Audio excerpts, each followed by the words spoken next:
فوج پر غالب آ جائے تو آرڈر دیا جاتا ہے سرنڈر سرنڈر.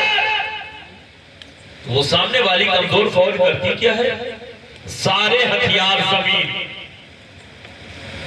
سارے ہتھیار زمین پر. اسے خطرہ بنا ہے کہ اس کا کہا اگر نہ مانا گیا تو ممکن ہے گولی چلا دی جائے.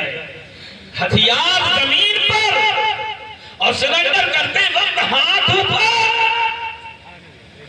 ہاتھ اوپر کیا مطلب ہے؟ کہ ہم تمہارے تابع دار ہیں، ہتھیار ہم نے رکھ دیا ہے، اب یہ تیرے لیے ہے، میں اپنی مرضی نہیں چلاؤں گا، جو تیری مرضی ہوگی اسی پر عمل کروں. ویسے ہی بندہ جب باوضو ہو کر مصلی پر کھڑا ہوتا ہے تو رب کی بارگاہ میں وہ سرنڈر کرتا ہے. میدان جنگ میں بھی مجرم اور کمزور فوج سرنڈر کرتی ہے تو ہاتھ اٹھاتی ہے، اور نمازی بھی رب کے گھر میں آتا ہے اور اس کی بارگاہ میں جھکنا چاہتا ہے تو سب سے پہلے اپنے ہاتھ اٹھاتا ہے اور کہتا ہے اے رب کریم، ہم کمزور ہیں، ہم ناتواں ہیں، ہمارے جیسا کمزور دوسرا کوئی نہیں. رب تبارک و تعالیٰ کہتا ہے اچھا تو میری بارگاہ میں آ گیا ہے تو اب میرا کہاں مان لے. اب ہاتھ اٹھا دیا ہے، اب ہاتھ باندھ لے. باندھنے کے بعد ظاہر سی بات ہے جب کسی کو رخصت چاہیے، جب کسی کو آزادی چاہیے تو سامنے والے کی تعریف کرنی پڑتی ہے. آپ تو بڑے دیالو ہیں، آپ تو بڑے نرم دل ہیں، آپ جیسا کوئی نہیں. ہم تو فلانے کے چکر میں آ کر کے آپ کے مقابلے میں آ گئے تھے. بہرحال بندہ رب کی تعریف و توصیف کرتا ہے، اور جب تعریف کر لیتا ہے تو رب تبارک و تعالیٰ ارشاد فرماتا ہے اے بندے تو نے مجھے تو کیسا ہے کہا، تو کیسا ہے. بندہ عرض کرتا ہے، دنیا میں بھی ہوتا ہے، ان سے ملاقات ہو جائے کیسے ہے بھائی، کہے الحمدللہ. ٹھیک، تو رب کہتا ہے تو کیسا ہے، بندہ عرض کرتا ہے الحمدللہ رب العالمین. اے رب سب تیرا شکر ہے، بس تو ہی عبادت کے ہے. پھر رب کہتا ہے اچھا تو یہ بتا کہ تو مجھے کیا جانتا ہے، میری طاقت و قوت کا بھی کچھ اندازہ ہے. بندہ عرض کرتا ہے مالک یوم الدین، اے اللہ تیری طاقت و قوت کا اندازہ تو یہ ہے کہ تو قیامت کے دن کا مالک ہے.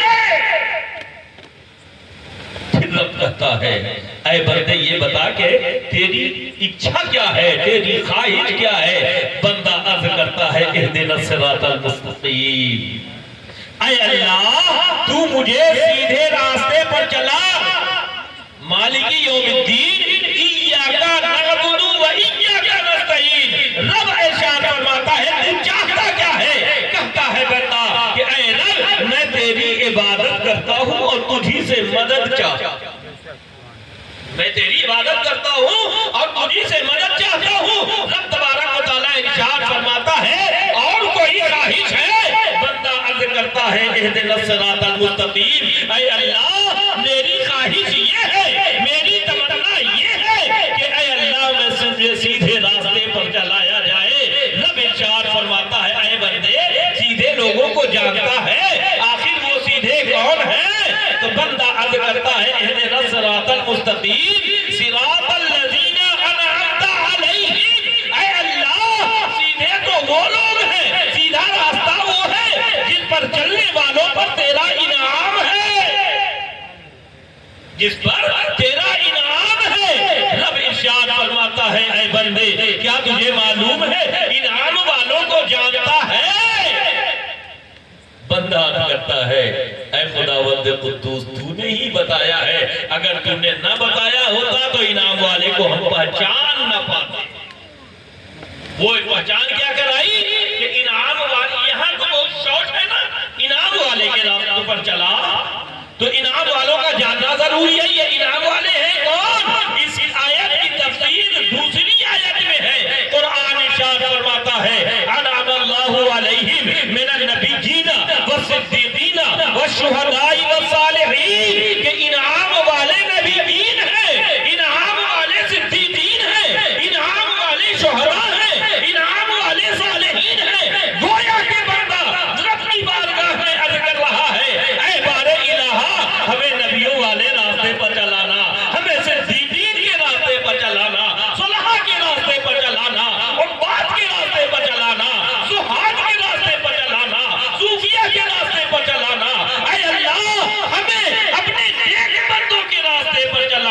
رب ارشاد فرماتا ہے چل تیری خواہش ہم نے پوری کی کہ تجھے سیدھے راستے پر چلاؤں گا، اور بھی کوئی خواہش ہے؟ بندہ عرض کرتا ہے غیر المغضوب علیہم ولا الضالین، اے اللہ اس راستے پر نہ چلانا جن پر تیرا غضب ہے، جن پر تیرا قہر ہے۔ مطلب کیا ہے؟ مطلب یہ ہے کہ اے اللہ ہمیں نمرود والے راستے پر نہ چلانا، ہمیں شداد والے راستے پر چلانا، ہمیں حامان والے راستے پر نہ چلانا، ہمیں عتبہ والے راستے پر نہ چلانا، ہمیں شیبہ والے راستے پر نہ چلانا، ابو جہل والے راستے پر نہ چلانا، ہمیں یزید والے راستے پر نہ چلانا۔ رب تبارک و تعالیٰ سنتا ہے اور اس کی مغفرت کی گواہی دیتا ہے۔ بندہ عرض کرتا ہے دیکھ مرتبہ اور آمین۔ آمین کا مطلب جانتے ہیں؟ آمین کا مطلب ہے اے رب ہم نے جو دعائیں کی ہیں اسے قبول فرما لے۔ اور رب اتنا مہربان ہے کہ آقا دو جہاں صلی اللہ تعالیٰ علیہ وآلہ وسلم ارشاد فرماتے ہیں کہ 70 ماؤں سے زیادہ وہ مہربان ہے۔ لیکن ہوتا یہ ہے کہ ہم مسجد میں جاتے ہیں، رب سے محو گفتگو ہوتے ہیں، اور جب مسجد سے باہر ہوتے ہیں تو پھر اسی غلط راستے کو ہم اپنا لیتے ہیں۔ مالک کا وفادار وہ بندہ ہے جو مالک کے حکم پر عمل کرے۔ اگر کسی شخص نے آپ کو اپنے یہاں کسی کام کے لیے رکھا ہے، ڈیوٹی ہے نا بھائی، ڈیوٹی ہے تو اسے راضی کرنے کے لیے جو ڈیوٹی ہے اس ڈیوٹی کو پورا کیا جائے۔ اگر اس ڈیوٹی کو پورا نہ کیا گیا تو جب دنیا کا عارضی مالک، نقلی مالک ناراض ہو جاتا ہے تو وہ تو احکم الحاکمین ہے، وہ تو حقیقی مالک ہے، اور اگر وہ ناراض ہو جائے تو دنیا بھی خراب ہوتی ہے، آخرت بھی خراب۔ لہذا برائیوں سے بچنے کی کوشش کی جائے، اور یہ عمل ایسا ہے کہ صرف مردوں پر فرض نہیں بلکہ ہماری ماں اور بہنوں پر بھی فرض ہے۔ ہمیں جاننے کی ضرورت ہے کہ شریعت نے عمل کرنے کا حکم کن کن چیزوں پر دیا ہے اور کن کن چیزوں سے روکا ہے۔ لہذا جب جانیں گے تو عمل بھی کریں گے، اور جن چیزوں سے روکا گیا ہے ہم اس سے بچنے کی کوشش بھی کریں گے۔ ایک بات بتانا چاہیے